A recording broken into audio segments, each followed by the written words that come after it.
If you've ever attempted to press a pin out of a piston head and ended up completely shattering that piston, go ahead and shatter the like button. Please subscribe, because in the future I'm going to be doing a rebuild on a V8 Hemi. We've already got the block and the heads down at a shop in Ogden, getting port and polished and honed. So please stick around for that. First things first, guys, I'm going to blow out the engine bay so that when I crack the intake plenum and take that part out, there's no debris or anything that can fall inside the engine.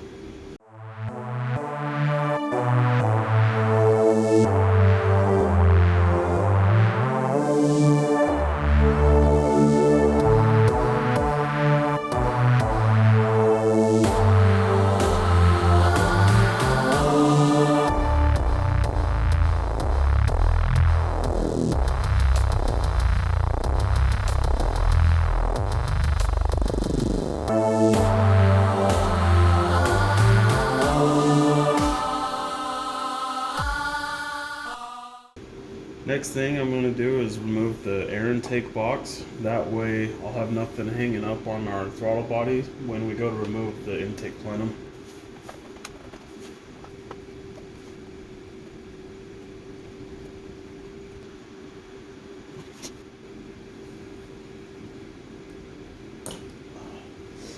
That clip was broken, so that took me a while. Oh yeah. You have one clip on the top here, and then you have one on the underside for your air intake. You'll need to loosen one 10mm bolt right here to get the intake out.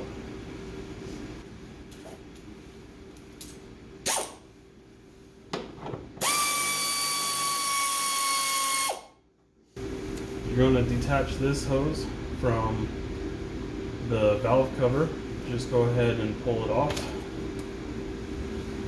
And then the air intake box should just lift straight up and out.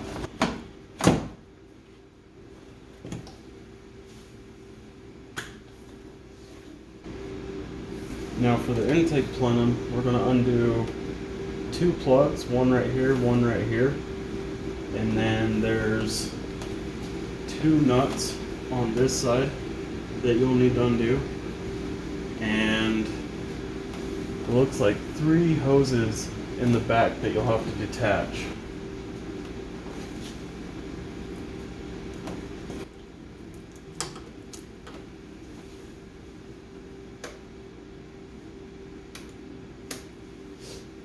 For these Chrysler clips, you pull the red part back, or sometimes you push it to the side, and then you can actually depress the clip and detach it.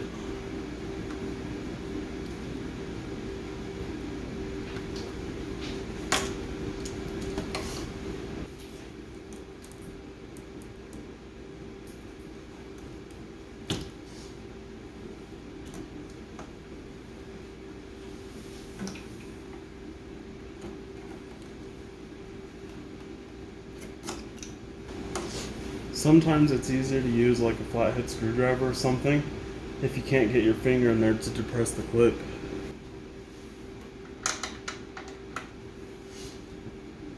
Right now I'm loosening two 10mm nuts on this side so that the metal clips won't hold the intake plenum from coming out.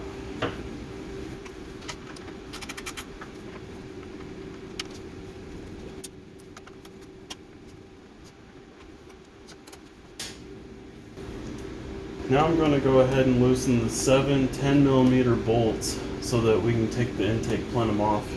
If you don't have an air ratchet like I do, you can use a hand ratchet or even a socket attachment for a cordless drill.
transmission fluid tube just clips in the back here, so you'll just need to unclip that. I'm using a 13mm wrench to go ahead and loosen 2 bolts on this side and 2 bolts on this side to get this bar out of the way.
So this is what the underside of the intake plenum looks like. This blue part that you can see right here is your intake gasket. And these are the retained bolts I was mentioning. You have your 3 hose plugs right here. And then this one right here is for this coolant line right back here that just pushes in there. We need to unplug each coil pack and undo the 10mm bolt holding it in place and remove those coil packs.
Now to finish removing the valve covers, you're just going to loosen the remaining 8 10mm bolts and pull them off.